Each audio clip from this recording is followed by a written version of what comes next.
radio, notre fête, notre journée. Cet événement, qui est à sa 6e édition, a été consacré par l'UNESCO et le thème retenu pour cette année est « La radio, c'est vous ».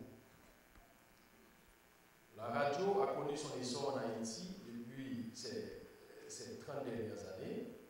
Elle a incontestablement façonné notre réalité politique, sociale et économique. La radio constitue un service d'information d'intérêt public. Elle permet la diffusion des valeurs culturelles à travers le monde, ce qui lui confère un rôle politique et social d'une importance considérable. Elle a un potentiel unique, offrant de nouveaux modes d'interaction avec le public. La radio est le média le plus universel à ce jour. Elle atteint toutes les couches de la vie des décideurs politiques, aussi bien des collectivités éloignées et des groupes marginalisés. Elle est un moyen efficace d'information, de distraction et d'éducation générale. L'année 1986 marqua un tournant dans le secteur de la radiodiffusion en Haïti. En effet, à partir de cette période, le marché de la radiodiffusion attira beaucoup plus d'investisseurs, surtout le FM, qui offre à bien des égards plusieurs avantages par rapport à la AM. Depuis, la demande de fréquence n'a fait que croître pour atteindre aujourd'hui plus de 750 stations de radio, soit dans une situation légale, régulière, irrégulière ou illégale. Entre 2004 et 2016, le nombre d'autorisations accordées est de 216. Tous les acteurs doivent s'engager afin de changer le paysage audiovisuel haïtien. La radio, c'est vous. Le passage de l'ouragan Mathieu témoigne l'importance de cet outil d'éducation et d'information qui a su atteindre toute la population du Grand Sud du pays par la diffusion de messages de sensibilisation avant, pendant et après le cyclone. Sans quoi, on pourrait compter plusieurs milliers de morts vu l'intensité du vent qui a soufflé sur ces départements. Les technologies ont renforcé la présence des radios dans la vie quotidienne des gens.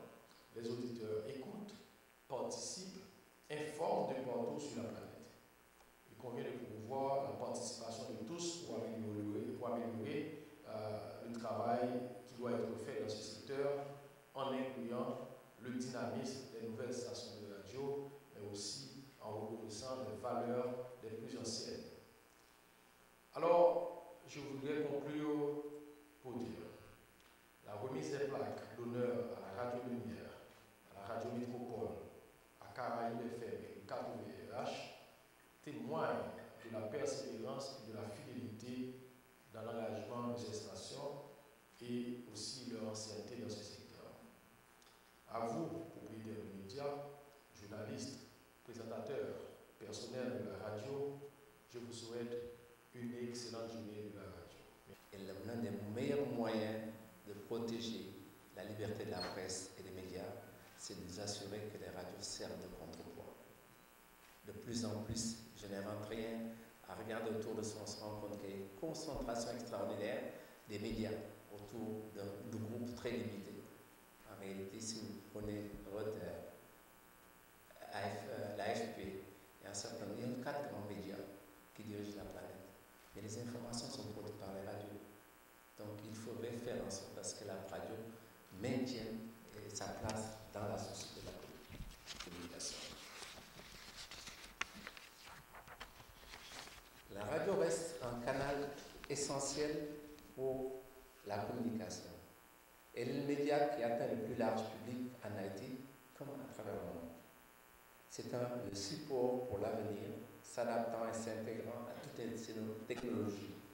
Je pense que un des défis, l'expert va parler là-dessus, c'est sans doute comment faire en sorte à ce que nos radios soient en mesure de s'aligner, de s'approprier et de trouver leur part dans la communication mondiale malgré les avancées et les nouvelles technologies.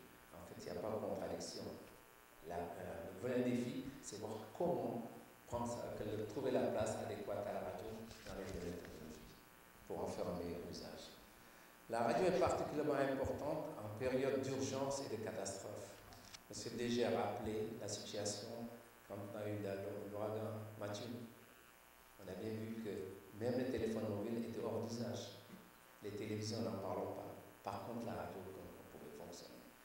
Et plus encore, travaillons à la réhabilitation, au renforcement des radios communautaires qui jouent un rôle essentiel dans la prévention des risques et catastrophes. En quoi la radio est si importante en 2017? J'ai déjà parlé de la question, mais plus que jamais, Haïti a besoin d'un dialogue constructif entre les communautés, vu que certaines personnes indiquant un sentiment de polarisation et de division au sein de la société haïtienne. Ne pas communiquer, c'est laisser le vide à certains qui communiqueront pour nous. J'ai l'habitude de dire, si on ne communique pas, quelqu'un le fera à notre place, et ce ne sera pas forcément à notre avantage. Je parle en tant qu'État, je parle en tant que communauté. Donc il nous faut, à défaut d'avoir le système qui permettent d'avoir un réseau téléphonique et autres national, il faut renforcer les radios pour qu'elles puissent assurer le rôle de communication et aider à bâtir la cohésion nationale qui est tant désirée en ce moment.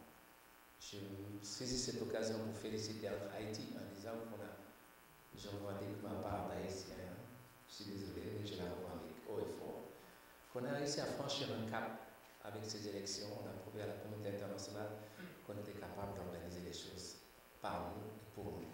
C'est une grande avancée.